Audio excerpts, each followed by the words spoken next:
may sound like a eulogy.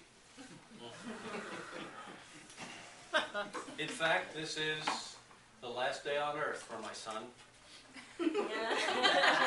as a single man, because this is the day before my son's wedding. I'm not bringing a eulogy tonight. What I hope to do is just open my chest a little bit and let you see the heart of a father who loves his son. The moment after my son was born, I don't think this is normal protocol, but for some reason the delivery nurse wrapped him up and handed him to me. I have this now just moments-old baby in my arm. My son, we didn't know what he was going to be. And now this is the son that my little girls had prayed for, so Daddy would have somebody to play with. My dad and Mom were outside the doors to the delivery room, and I took my son and walked out through the doors and handed my new son to my dad, who for the first time held a newborn baby in his arms. That didn't last long. I took the baby back, walked back into the delivery room, where his mom was still laying on the gurney, and she said, "Well, could I hold him now?"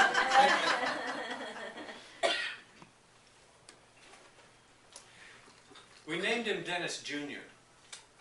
For several weeks I called him Denny. My wife called him DJ. And that caught on. So all his life, through school, sports, church, and everywhere, he was DJ. And even on his formal wedding announcement, it's not Robin and Dennis Jr., it's Robin and DJ. Invite you to their wedding. I enjoyed being a hands-on dad. Hands-on. I had my hands on those diapers. Lots of diapers. But I didn't mind. He was my son. I made sure he had the right kinds of clothes. And knew the right teams to root for. I took him to Sunday school at church, week after week, along with the rest of the family. I even, one Sunday about noon, went back to the church nursery because we realized that nobody had remembered to pick DJ up. I was a hands-on dad. Together we lay on the floor in the living room with his Lincoln log set and build forts and lay towers together taller than he was. Took him to his Little League games.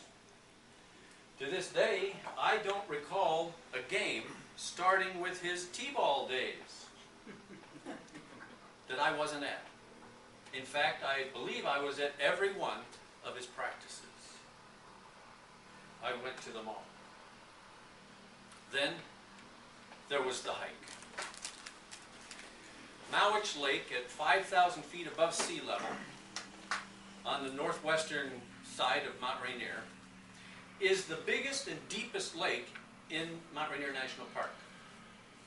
If you'd been there that summer morning with my 6-year-old son DJ and I as we began a hike, you would have looked at an incredible sight.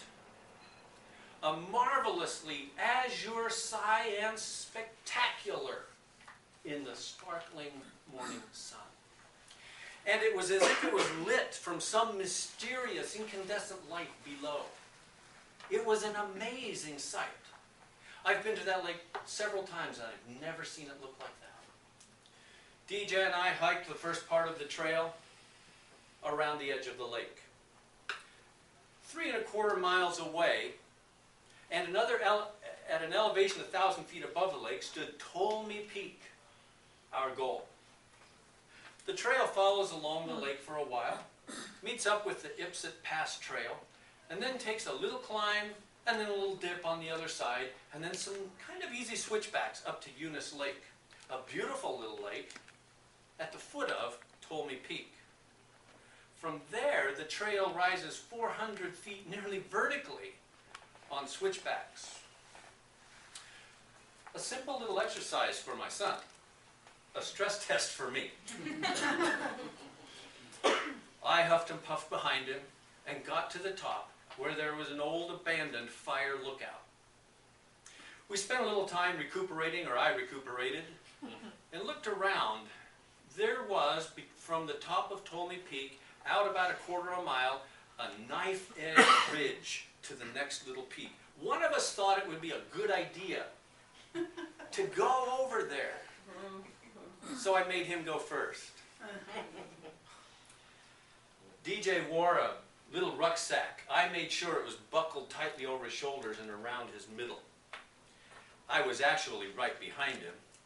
And as we walked this narrow path that dropped off sharply on either side 300 or 400 feet to the flat parts below, I walked right behind him, and on the top of his backpack was a little loop.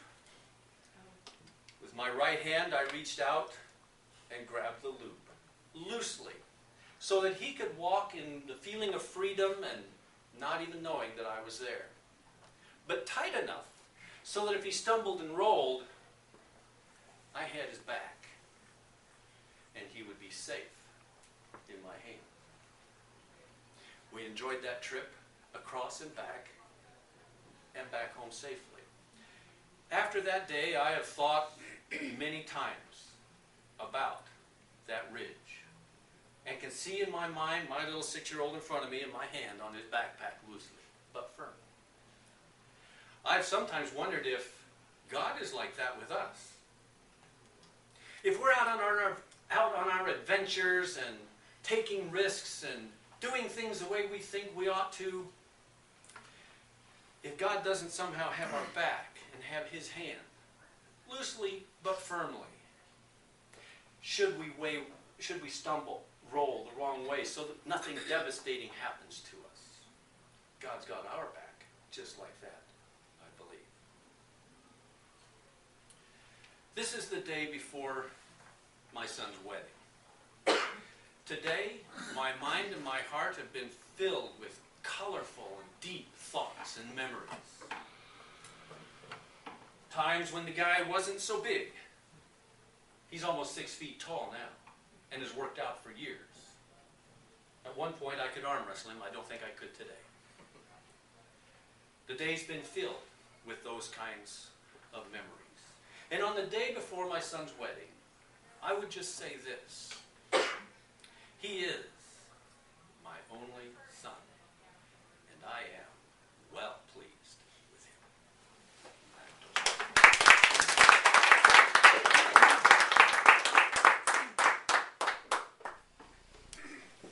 Thank you, Dennis. That's a very personal daydream that you shared with us. The musings of today and the meeting, it touches me because I think of the daydreams that you had for him as a child, the daydreams that you both had for him before he was born, not knowing if it was going to be a boy or a girl, healthy, whatever. Then as the child was growing up, and now his daydreams of this wonderful day that's going to happen tomorrow. It's very touching. Okay. At this point, though, I'd like to move us on to